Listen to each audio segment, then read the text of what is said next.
Anda kembali menyaksikan Net Bali. Bagi Anda yang tidak bisa menyelam, nah ada nih di kawasan Labuan Amuk di Karangasem menyediakan pengalaman menikmati keindahan bawah laut dengan menggunakan kapal selam. Dan berikut keseruannya kami liput untuk Anda.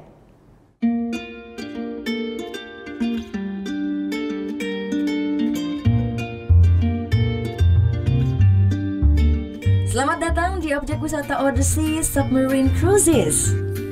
Objek wisata yang berada di Labuan Amuk Karangasem ini menyajikan keseruan menjelajah panorama bawah laut dengan menggunakan kapal selam. Sebelum memasuki kapal, wisatawan terlebih dahulu ditimbang berat badannya dan wajib menggunakan jaket pelampung.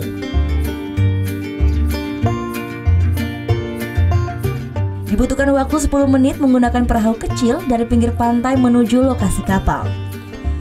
Untuk menyaksikan ikan dan koral, kapal harus menyelam hingga kedalaman 20 meter. Nah, dari kedalaman ini, wisatawan dapat melihat langsung berbagai jenis ikan koral yang cantik dan berwarna-warni. Wisata dengan menggunakan kapal selam ini merupakan wisata bahari satu-satunya yang ada di Indonesia. Kapasitas dari kapal selam ini terbatas, hanya menampung 36 orang saja. Dipilihnya perairan kawasan pantai Labuan Amuk sebagai objek wisata lantaran kawasan bawah laut di pantai ini masih terjaga keasriannya. Kita di lokasi di sini biasanya nyelam sampai kedalaman 35 meter, ya sampai di dalam 35 meter. Nanti setelah di 35 meter kita akan bisa lihat ikan, ya ikan yang besar-besar. Terus untuk bisa melihat koral yang bagus itu berada di kedalaman antara sekitar 20 meter. Wisatawan pun sangat antusias menyaksikan langsung keindahan bawah laut. Terlebih sebagian dari mereka baru pertama kali berwisata dengan menggunakan kapal selam. So today we have selected the submarine because this is a very different experience, and we came to know about the Odyssey submarine.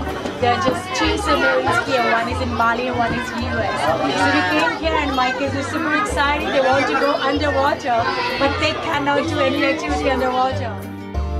Untuk menikmati wisata kapal selam ini, wisatawan harus merogoh kocek sebesar Rp650.000 untuk dewasa dan Rp450.000 untuk anak-anak.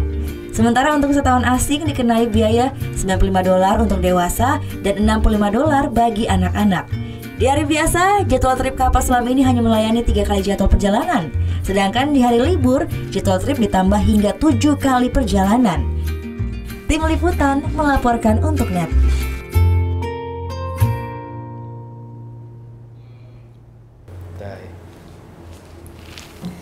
Udah selesai kan nontonnya? Nah, jadi jangan lupa buat like, komen, dan subscribe ya.